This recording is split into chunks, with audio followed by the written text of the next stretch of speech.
and I'm a love and leadership mentor. I got a question from one of our subscribers, of my subscribers. It's us, it's the community.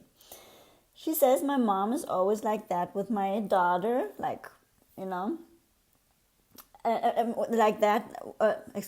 My mom is always this way as I described the narcissistic mother and the dynamics, and my daughters do not see it. Can you also please make a video on grandchildren? I have 2 teenage daughters, and I see her treating one of them negatively. So sad and manipulative. That's a good question. There's a big old controversy about this. I will talk about this in this video. On one hand, what I could see right now out of what you're telling me, the first questions which could come up in the context could obviously be, why would your grandchildren be around her if she is, let's say, severely abusive, with you and maybe now also with one of them? Then there's coming up the question, why would she be like this with one of them, which is very interesting to the community as of what I could understand.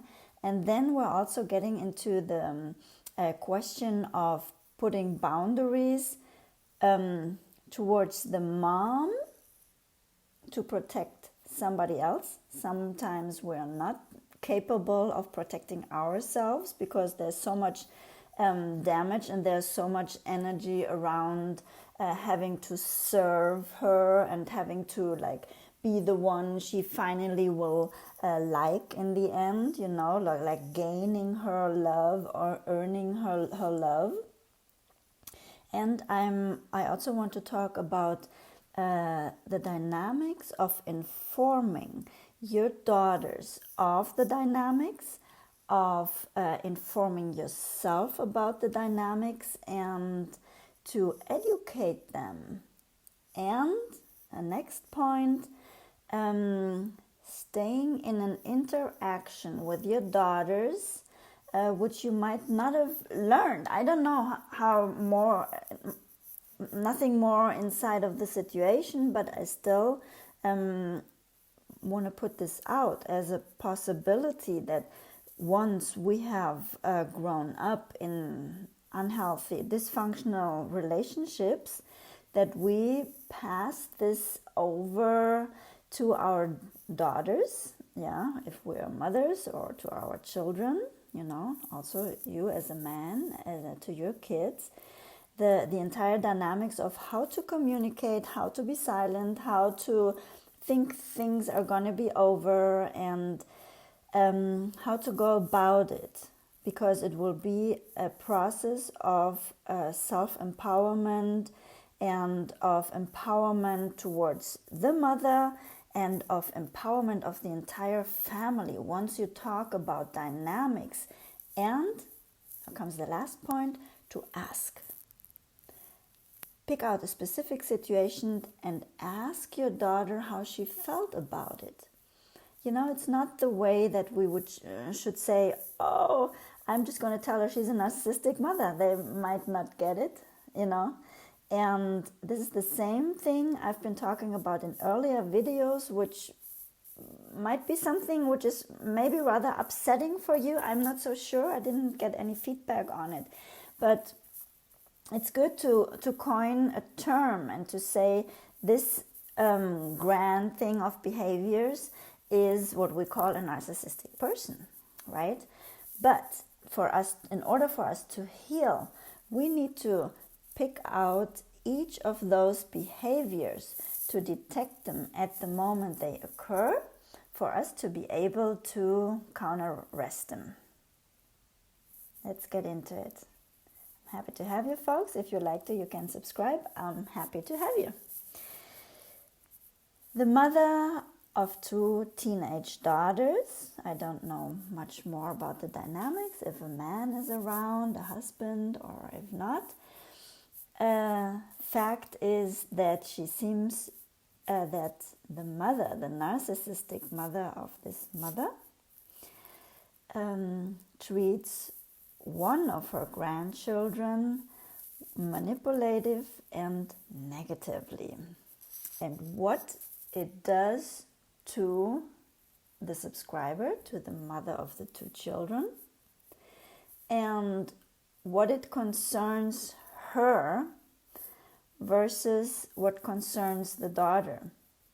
There's a small difference in understanding that where I have my deep wounds, I'm going to be very much sensitive to any small movements, and anything which will get deeper the finger into my wounds, right? And if your daughters haven't grown up in the same dynamics, they might be much more resistant or not so much touched by your narcissistic mother, the narcissistic grandmother in this case. So the dynamics are complex, and there's much to talk about actually with the daughters, with your daughters as the subscriber and the daughter of the narcissistic mother. Don't get mingled up here, not confused about the dynamics. Who's the daughter of whom? So many daughters. First thing I would recommend you, the first feeling which came up in me when we are talking about the dynamics of narcissistic mothers and how I see how the children of narcissistic mothers stay stuck in the dynamics and don't manage to empower themselves in an intent to gain finally their love, right? Their approval, their respect, their saying, well, do you know what? Forgive me. It was all a big error I was like incurring in, and it was all just a big old phantasma here. And I understand that there comes up like a feeling, at least for me, and I feel this also in the entire community which are watching those videos, that we in first place want now to be safe, to protect ourselves, to make sure that an abusive person, a narcissistic mother or another narcissistic person or more than one in your in your upbringing or in your actual relationships will no longer hurt you. So my first impulse was, so I get like this protective thing too, and I'm like, so why do you still have him there, right? Which is obviously not the right way to go. It's rather like impulsive and maybe a little bit pushed by the tonus in which we are viewing right now the path of empowering from very abusive relationships or long-term relationships and upbringing relationships. So this was obviously the first idea, if something wants to creep in there, and you notice that inside of me comes up something like, like the lioness who wants to protect, and who says, so why are they around with her? Why are they around her without you? And if they are around with her, with the narcissist of your narcissistic mother, so the narcissistic grandmother, why wouldn't you defend them at the moment it occurs? That's a good question, right? I don't want to confront you. I want to be there for you, because I know it's hard. And I really want you to be strong in there. But I think they're valid.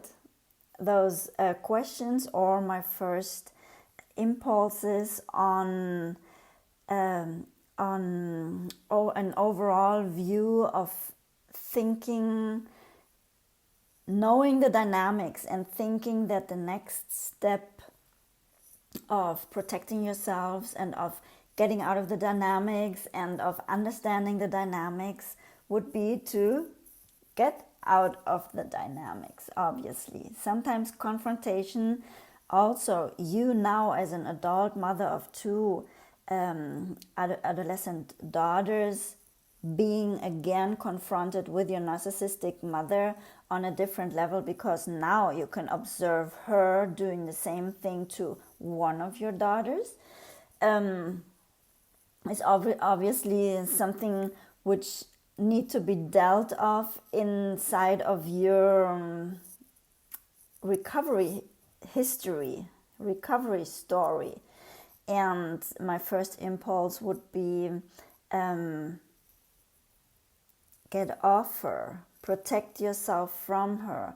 Don't allow them to be in the same kinds of dynamics. And still, I think this is a first way of empowering and a first way of going. But I do believe once you advance, you might or you might not. I always respect the dynamics and your way and where you're at and the decisions you take.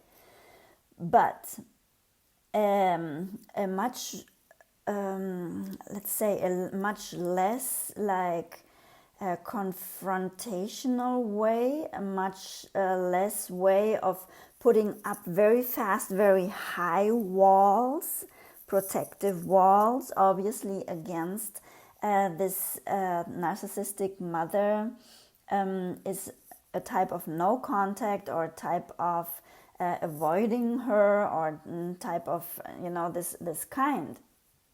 But a rather, let's say, fluid and creative and I don't even know how to call this answer to the situation could be what I will be suggesting now, by maintaining yourself in the process of a certain kind and amount of dialogue, not necessarily with her, but I will propose some steps which you can choose of and see if they are possible for you to apply them to one or the other situation at one or the other time. We don't know when, though sometimes, I am a defender of making decisions. Not only making the decision to be protected, to protect others of whom you are in charge of, obviously, even more severe, right? This, this demand on you to protect them.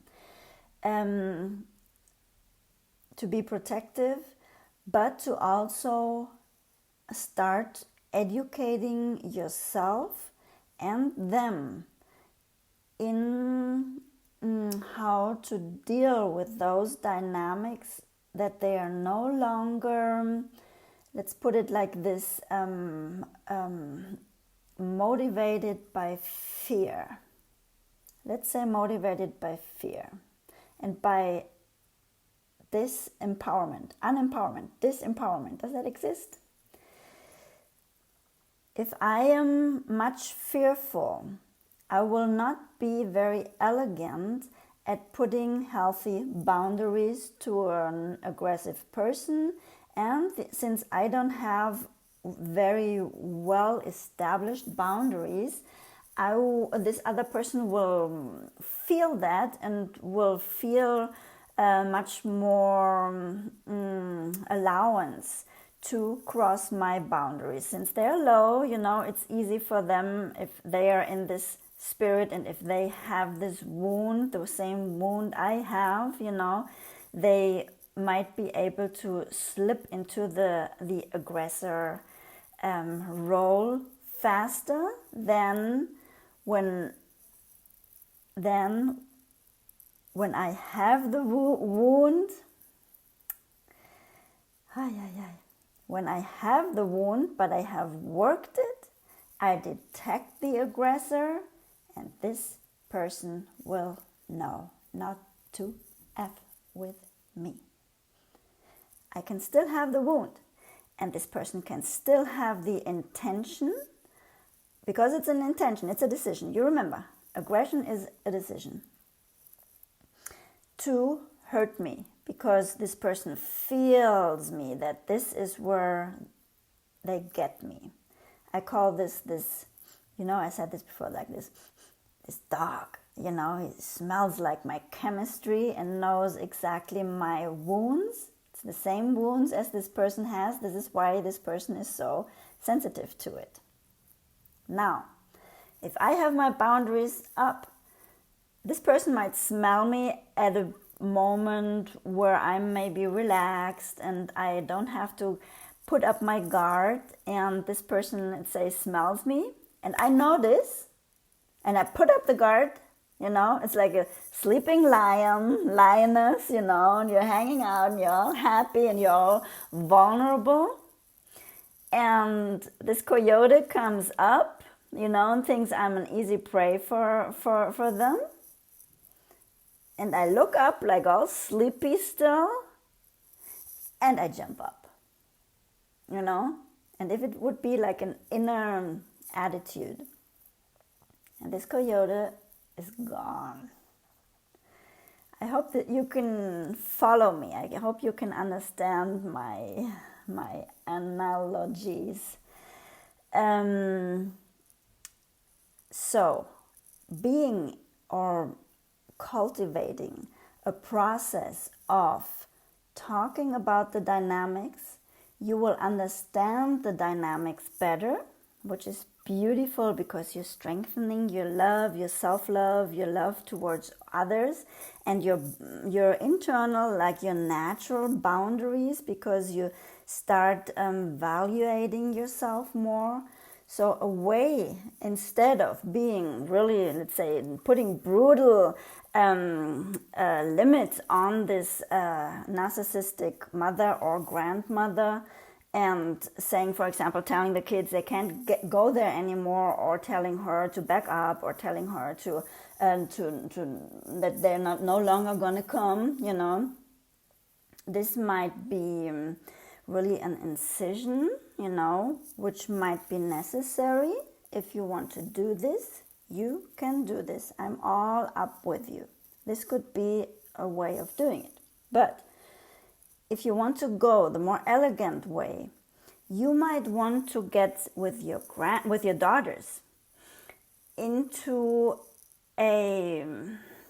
let's say, a role of conversations, of educating them, of having them understand how you observe things to be, and even on a not so deep level, be careful to not, charge them with your stuff, to tell them how you feel about this, and like really be like kind of neutral, rather neutral than very emotional, while you explain to them how the dynamics have been for you. And again, the more you're really connected to this narcissistic mother or grandmother of them, and the more you're still in your position of hurt and in your position of victimness, the less neutral you will be able to communicate the dynamics to your daughters. Obviously, right? The more clarity you have about the dynamics, the more you put your words together, and the more you regulated your own emotions. This is really important. You're able to regulate your own emotions, the better you will be in explaining them, your daughters, the dynamics, also the dynamics which you observe are happening right now between your narcissistic mother and your children. And like this, making them understand more deeply where you are standing. I haven't talked much on this channel about assertive communication. But assertive communication is something everybody who has lived through psychological abuse or whatever kind of abuses should be practicing. Assertive communication is just a quick walk through. I talk about, in first person, I, about my feelings, positive and negatives. I talk about my opinions, about what I think, about what I feel, obviously. And I don't fear expressing what I need to express, though I do it in a very well-chosen way where my feelings don't drive me, although I talk about my feelings and especially about negative feelings. And to include that people can ask questions, that we have an exchange about what I feel, what others feel, to stay open. If I am driven by fear, if I am driven by anxiety, if I am driven by resentment, if I am driven by all these like strong negative feelings which this person have caused in me, it might be a good practice for you now with your daughters to start. You can even script a little bit, or you do these things like I do them all the time, all over the place, get yourself a little list of the points of you want to communicate with them, and make sure you don't communicate your pain in itself, but that you talk about your pain, okay? You need to talk about your pain, but it needs to be so much clarified for yourself, and you do this in other spaces with your support people, right? That it doesn't have the emotional charge to it any longer, all right? That you can say, look, name of your daughter or daughters, I don't know if you want to, pull them in both, it would be maybe good, and if you have to clear up something specifically, still with one of them, do it in one-on-one, but for all three of you, it would be probably very, very healthy to talk this out together, because the other daughter, which is not so much target of the narcissistic, your narcissistic mother, is still inside of the dynamics, and she's still learning by observation. Okay, so she needs to be included into understanding the dynamics, and a way could be to say, look, you and your daughters, call them by their names. I want to talk with you. You sit together when you all have the peace to do it, the patience to do it. You're in a prepared mode of understanding. You need to talk out something here, and this is not like let's sit here and let's talk quick or something like this. But it is like to plan it and to schedule it, that everybody can prepare themselves. It's like a team meeting, with their own bullet points of about what it's about. You can tell them, I want to talk with you about something I have observed the other day with grandma. There was something I'm really interested in knowing, how you feel about that. This could be a way. So I don't know how advanced you are.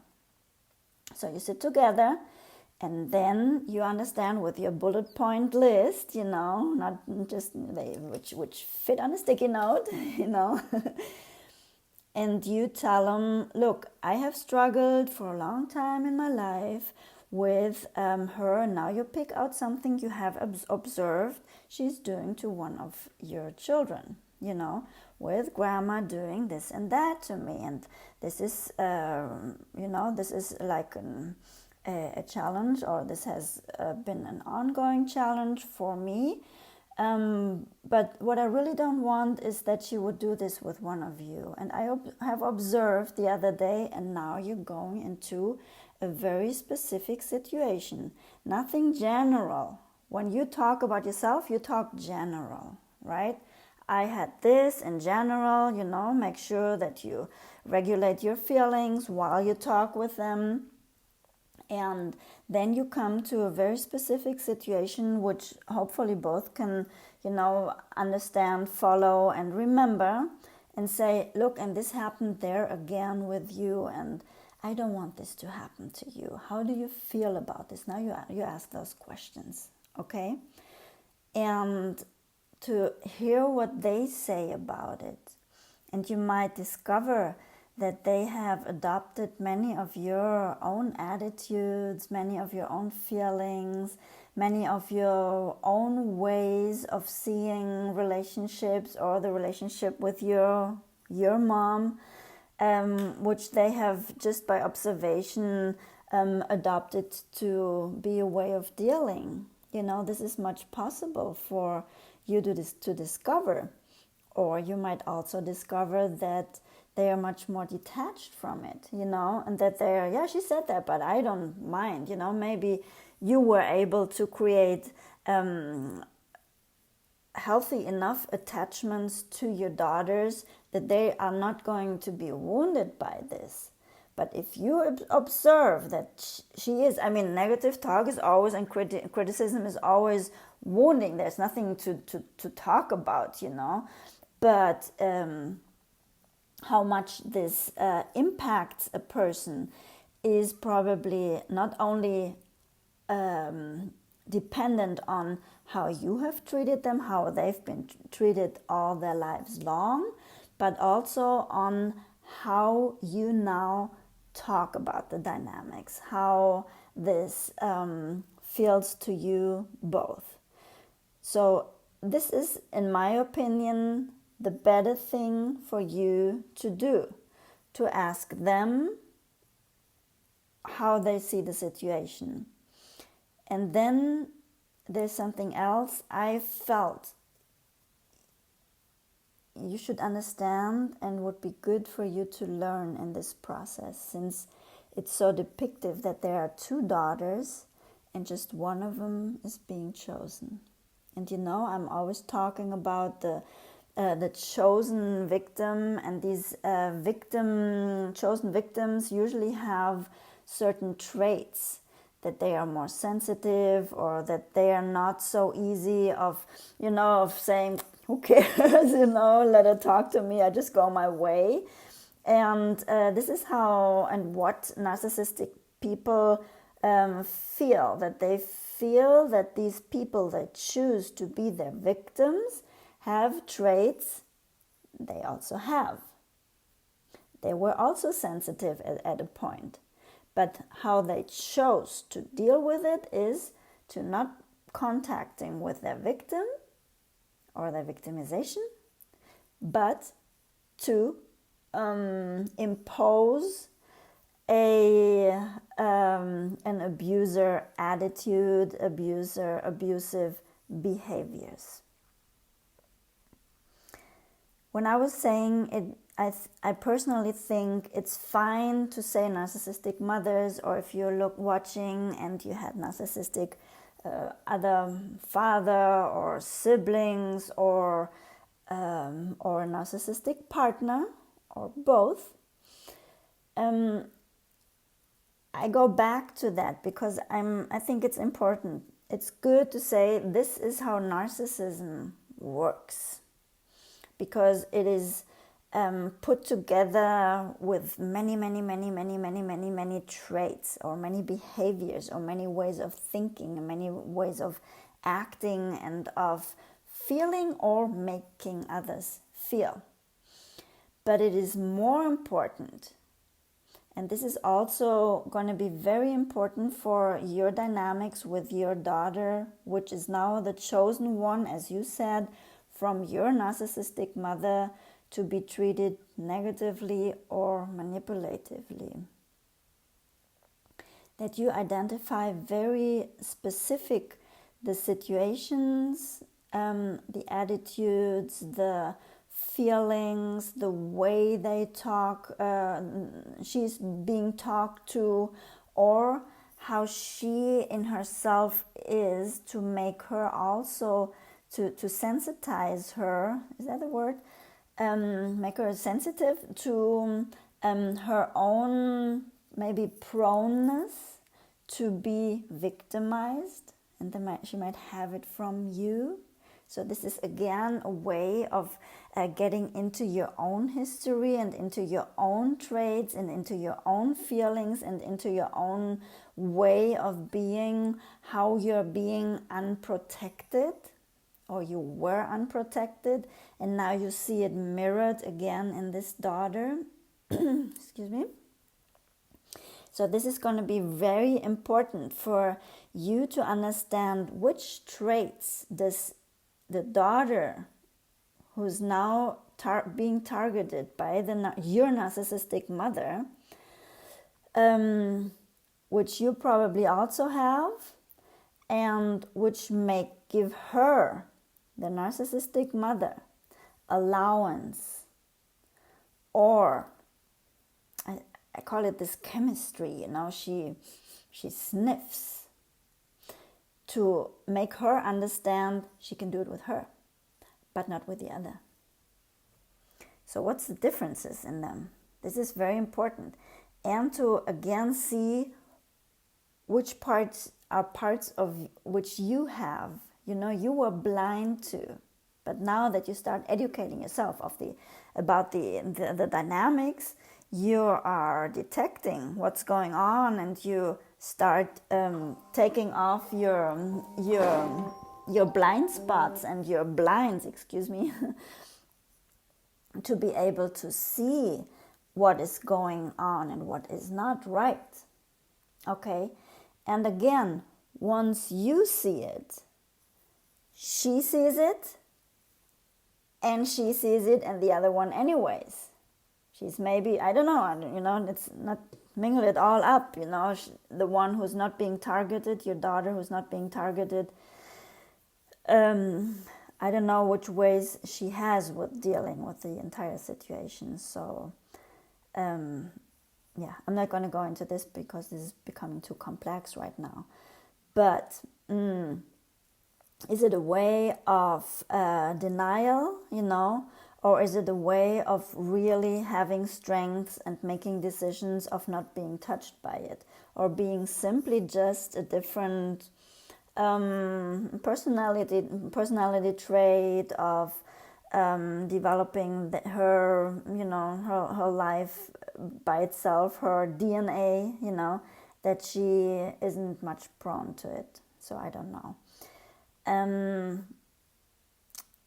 While you get more sensitive, while you're educating yourself about the dynamics, you need to, and it's again like this, do you remember when I said this coyote is coming up, thinking he can prey on the lioness, but the lioness is sleeping, and she looks up and she gets into this hunting modus.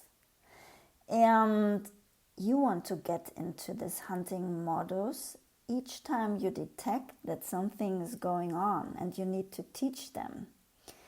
And this will make them see the dynamics, like see the coyote, as much as the coyote being fearful and not trying, to get your cubs. I hope you can follow me with my great imaging. This is pretty much what I would like you to put attention on if you're dealing with a narcissistic mother who is now on one of your children. What does your daughter, this child, have coming with? Which kind of sensitivity, which kind of proneness to victimness, which kind of unprotectedness, which kind of history does she have that she might assume this is okay for her to talk to her like this? Yeah? Nobody will talk to me in a way which I think isn't okay for me. Nobody will dare to. Yeah, they might dare, but they have to drink the cup. So observe a little bit. Excuse me. With what is she being equipped in her personality, in her psyche, in her behaviors, in her thinking.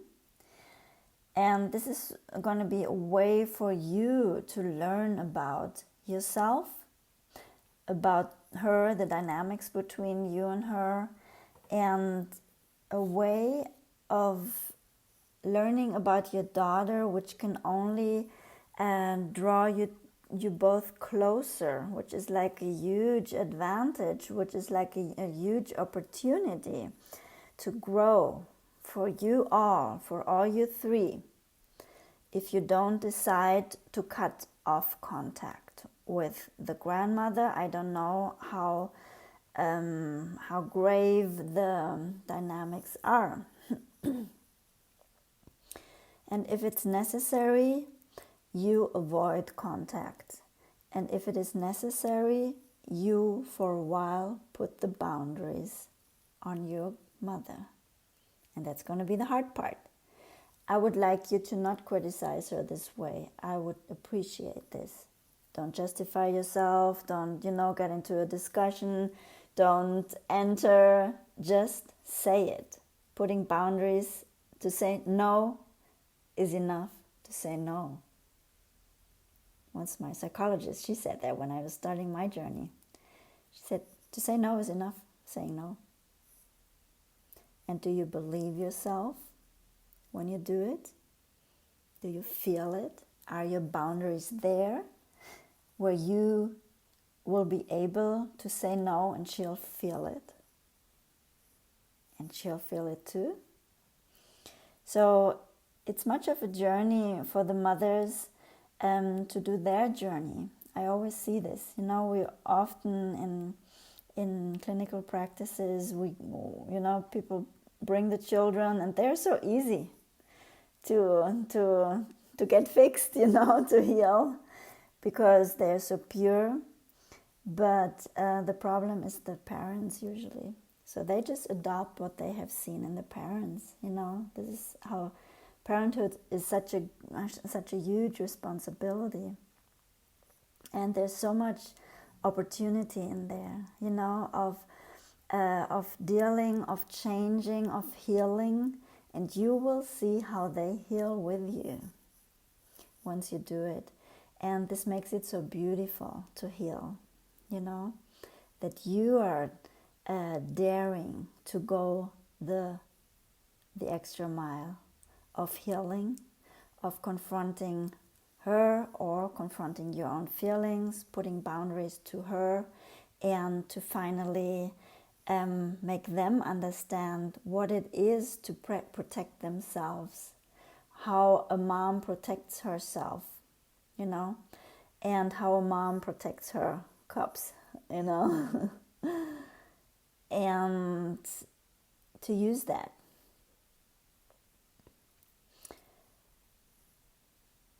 I hope this helped.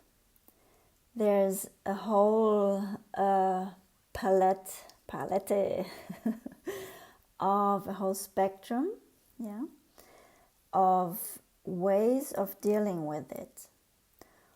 One is no contact, one is you set the boundaries, one is confronting while they are around or while they are not around with her. One is to talk to them, you three, you with your two daughters, about the dynamics. One is to talk to yourself, to understand yourself, where you need to be when you talk to her, when you talk to them, or if you want to talk to just one of them, or separate, one of them which is maybe easier because the one of your daughters is not being targeted, so you might want to talk to her in a different manner which is not so sensitive maybe, and still have her understand that those dynamics exist, and what she thinks about it at least, or what you think about it, those dynamics. The other way is to, or the other option is to talk to the targeted daughter and to tell a little bit of how you feel, what your path is, what your struggles were, without laying much weight on her with that. This is not where you want to clear up your emotions, right? But to, give an introduction of why you come to talk to her like that, and then to let her tell you how she felt, and if she wouldn't touch a certain situation you thought was maybe key, you can touch on that situation. You can say, yeah, I was talking to you because the other day I was seeing this and that to happen, and then you talk about yourself, and say how you felt about it. I thought it was very negative. It was very criticizing, and I was wondering how you feel about that. Maybe she'll be like, oh, I don't know, but maybe in 2 weeks she come over and she'll say, you know what? You were talking to me about this, but first I didn't want to say anything, but when I think about it, yeah, it was hurting me. So this is an ongoing dialogue. You want to get in touch with your daughters and with yourself, and becoming stronger and at the same time more permeable to what is really going on. I mean, strong walls and strong limits are very helpful and sometimes very necessary. But the advanced way of going is to stay in situations and to just choose tiny situations, to say, okay, we're just going to do a quick phone call and we assess the situation from there. Did she put the finger in the wound? Did she try to bait us again? And to talk about the situations and to deal with this tiny situation at that moment, and say, do you know what? I'm having the feeling you're not in a good mood today. I'll talk to you a little bit later. If you feel better, we can talk again, And some mothers don't get off the phone, narcissistic mothers, but this could be a way of dealing for you. Or to say, you see her calling, you just text her, if this is a possibility, if she has this, if she does text, I don't know, maybe she just calls. She's already advanced in age, I don't know. My father's 82 and he's texting. He's using voice messages with me. He's doing a great job. So in the small, create small situations where you're going to be able to get out, to assess what happened, to put hopefully boundaries. You have to click-clack your boundaries. You know which are the patterns which are coming up. How she baits you, or how she gets negative on her, and to deal with them in the moment with the situation, and to tell her very clearly, I think this is not an adequate behavior, and because of this, I would like to cut contact now. If you feel a little bit more positive, you're welcome, to talk to us again, or we'll be happy to come over, or however you want to call it.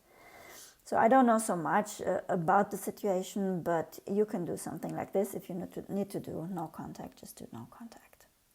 Or no need to protect them, but stay in the conversation, stay in the exchange with your daughters to understand where they are at, and while you keep on revealing your feelings and how dynamics are for you, and in a matter how they follow you on your thoughts, on your perceptions, on how the dynamics are, they might open up and they might detect that there was something weird which was up until this point normal to them. You know, this is the problem of abusive relationships. They have become normal. We have grown into them. We don't even detect, as I always say, that there's something unusual going on. So once we educate ourselves about the dynamics and what is right and is not right, you get more fine-tuned, and our self-esteem grows, our self-worth grows, our self-love grows. And this is how we earlier and more natural enter into our limits. You know, they were like, hold on, nobody talks to me like this ever. You know, I don't even know this way of talking to me. This is how I value myself. This is how I deeply understand my dignity, you know. And you might go this path together of growing.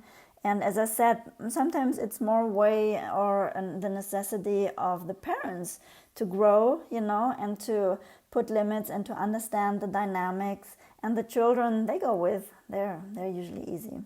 But if there's already some damage done, then you need to talk. And then she needs to be protected. And ideally, if you could do it, I always call it elegantly, it would be good if they were around while you put healthy limits, which you believe yourself, which you feel are well communicated and you carry them with you in a way that you believe yourself, that what you're doing is good. You know, it's not a way of saying just stop, you're doing this, and you go off and you say like, you know, like this. This is not healthy boundaries, you know. Excuse me. It is rather saying, you know, what I so strongly feel communicated in a rather diluted and neutral way, that you avoid this whole thing is powering up and is firing up, you know, and exploding in the end, and everybody going out of the conversation or the meeting with a little bit more dignity. Although not all the boundaries, not all the limits have been put at the time. Not everything was talked out and over. So there's my solutions to one sentence. What to do if she treats one of my daughters negatively, manipulatively. If you have more questions and comments, I'd love to hear this. I get much inspired by this community, by all your comments, and I understand where you're at and what you still need to know and what has become unclear or what has stayed unclear for you. And it's really like a very appreciative and caring community, what I am understanding, a supportive community, and I'm very grateful for that. So thank you for being there. Thank you for commenting. Thank you for subscribing. And thank you for letting me know everything around. If you're interested in one of my coaching programs, you can send me an email to get on a waiting list at christinajunge.com. It's down in the description box. It was nice talking to you. And God bless you. Be much blessed. Find peace, find prayer, find confidence, find faith, and cultivate the same love I say God has for you, God has created you with. You know, if you believe in the power of God, which is love, or not, just live this love, you know, this higher being has for you. He has thought you to become. Take much care and check out those videos which are coming up right here, left and right.